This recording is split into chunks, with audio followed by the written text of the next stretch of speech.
क्या सच में अर्जुन ही सबसे महान योद्धा थे, या फिर दानवीर कर्ण की महानता उनसे भी बढ़कर थी?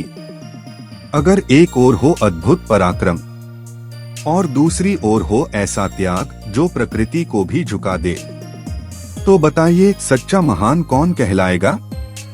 आज की इस कथा में आप जानेंगे कैसे भगवान कृष्ण ने सेब, उफनती नदी और स्वर्ण पर्वत के माध्यम से अर्जुन और कर्ण की ऐसी परीक्षा ली जिसने महानता की परिभाषा ही बदल दी।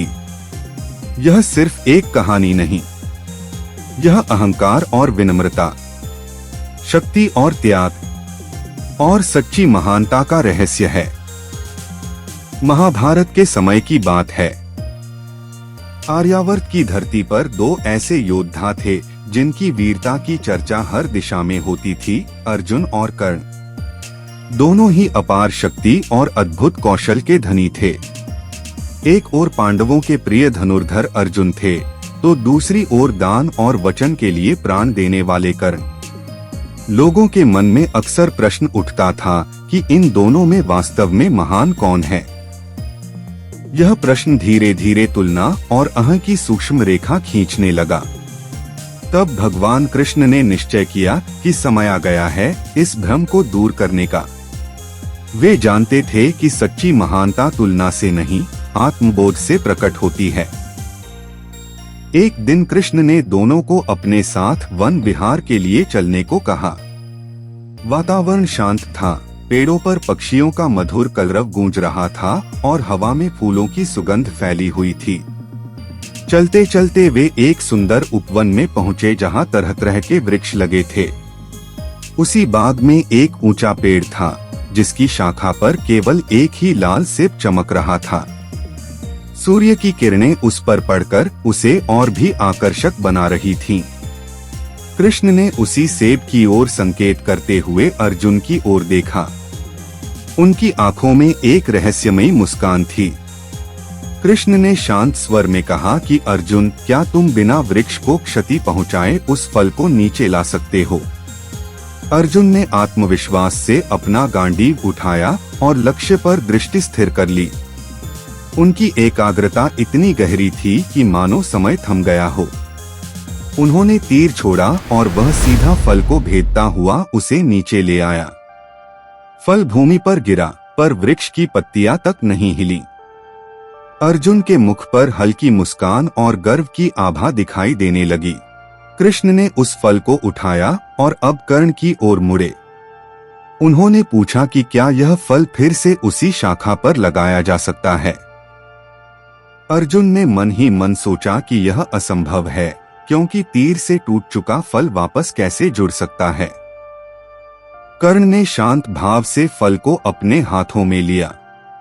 उनके चेहरे पर न तो चुनौती का भाव था, न ही प्रतिस्पर्धा का। वे कुछ क्षण मौन रहे, जैसे भीतर अपने जीवन के हर दान और हर त्याग को स्मरण कर रहे हों। कर्ण ने आंखें बंद की और आकाश की ओर मुख करके प्रार्थना की कि यदि उन्होंने कभी सच्चे मन से किसी याचक को निराश नहीं किया, यदि उनका दान निष्कपट रहा है, तो यह फल अपने स्थान पर लौट जाए। उनके शब्दों में दृढ़ विश्वास था, दिखावा नहीं। कुछ ही क्षणों में सभी ने आश्चर्य से देखा कि वह फल धीरे धीरे ऊपर उठा और पुनः शाखा से जुड़ गया। उपवन में उपस्थित सभी स्तब्ध रह गए। अर्जुन की आंखों में विस्मय था, क्योंकि यह पराक्रम से नहीं, पुण्य से हुआ था। कृष्ण केवल मुस्कुरा रहे थे, मानो यही वे दिखाना चाहते थे। उस दिन कृष्ण ने कोई बड़ा उपदेश नहीं दिया, पर उनके मौन में ही संदेश छिपा था। अर्जुन का कौशल असाधारण था, पर कर्ण का त्याग भी किसी चमत्कार से कम नहीं था। अर्जुन ने पहली बार अनुभव किया कि केवल शस्त्र विद्या ही महानता का मापदंड नहीं है। कर्ण ने भी विनम्रता से सिर झुका लिया, मानो यह सब उनकी शक्ति नहीं, ईश्वर की कृपा हो। उपवन की हवा में एक नई समझ जन्म ले चुकी थी।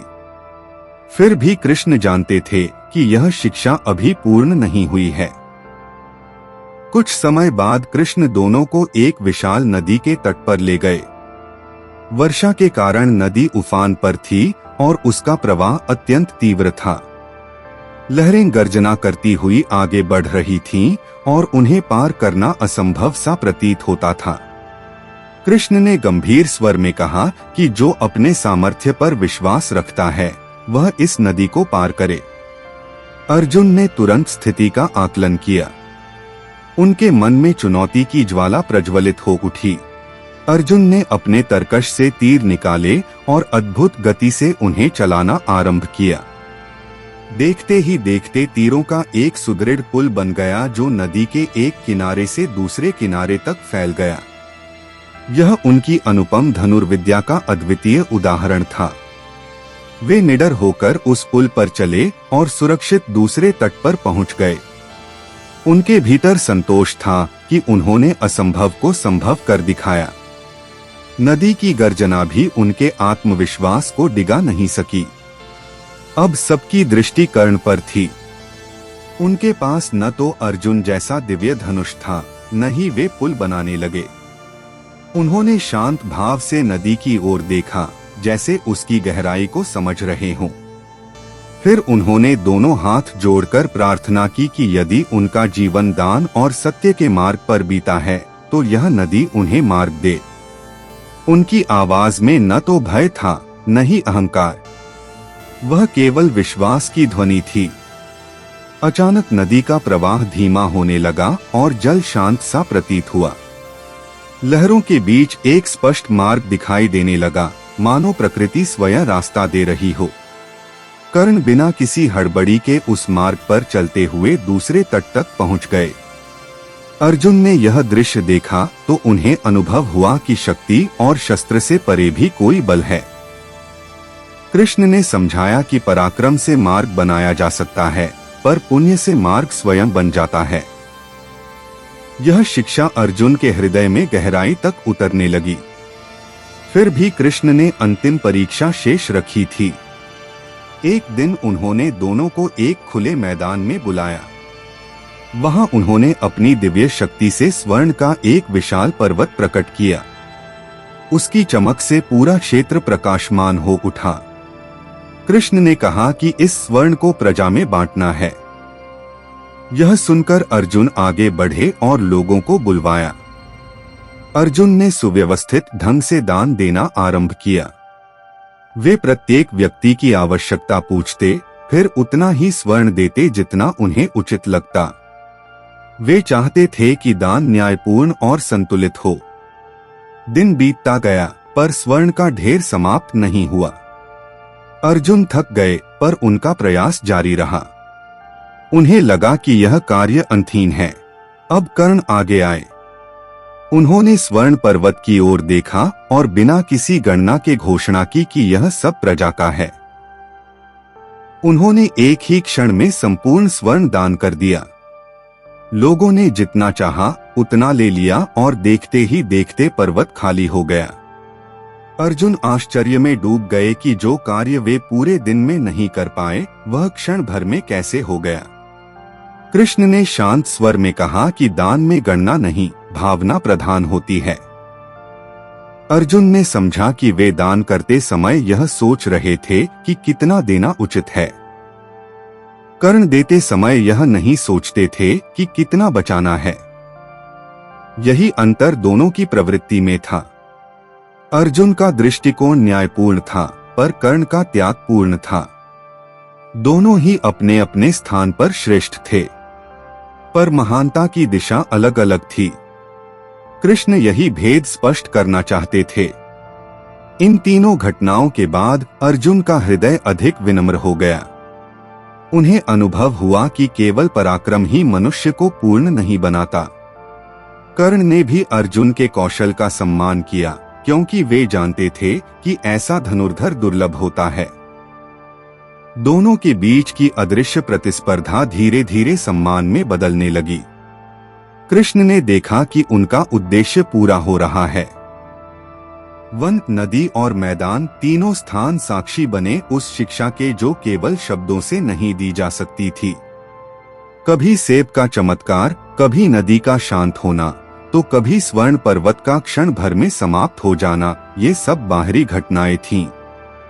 असली परिवर्तन भीतर हो रहा था। अर्जुन के गर्व में विनम्रता घुल रही थी। कर्ण के त्याग को उचित सम्मान मिल रहा था। कृष्ण ने अंत में दोनों को समीप बुलाया और कहा कि संसार में तुलना से अधिक आवश्यक है आत्मज्ञान। हर व्यक्ति में कोई विशेष गुण होता है जो उसे अद्वितीय बनाता है। यदि कोई अपने गुण को पहचानकर अहंकार छोड़ दे तो वही सच्ची महानता है। अर्जुन ने सिर झुका लिया और कर्ण ने भी नम्रता से प्रणाम किया। उस क्षण दोनों के हृदय में परस्पर सम्मान था। इस प्रकार 3 परीक्षाओं के माध्यम से यह स्पष्ट हुआ कि वीरता और दान दोनों ही जीवन के महत्वपूर्ण स्तंभ हैं। केवल शक्ति से मनुष्य महान नहीं बनता और केवल त्याग से भी संसार नहीं चलता। जब शक्ति और करुणा का संतुलन बनता है तभी पूर्णता आती है। यही संदेश कृष्ण देना चाहते थे और यही संदेश आज भी उतना ही प्रासंगिक है जितना उस समय था। तो अब आप बताइए, आपके अनुसार सच्ची महानता किसमें है? पराक्रम में या त्याग में? क्या अर्जुन की वीरता आपको अधिक प्रभावित करती है या कर्ण का निष्कपट दान आपके हृदय को छू जाता है? अपनी राय नीचे कमेंट में जरूर लिखें। और यदि यह कथा आपको पसंद आई हो तो वीडियो को लाइक करें, शेयर करें और ऐसे ही प्रेरणादायक कथाओं के लिए चैनल को सब्सक्राइब करना न भूलें। अगली कथा में मिलेंगे एक और अद्भुत रहस्य के साथ। तब तक के लिए जय श्री राधा कृष्ण राधा।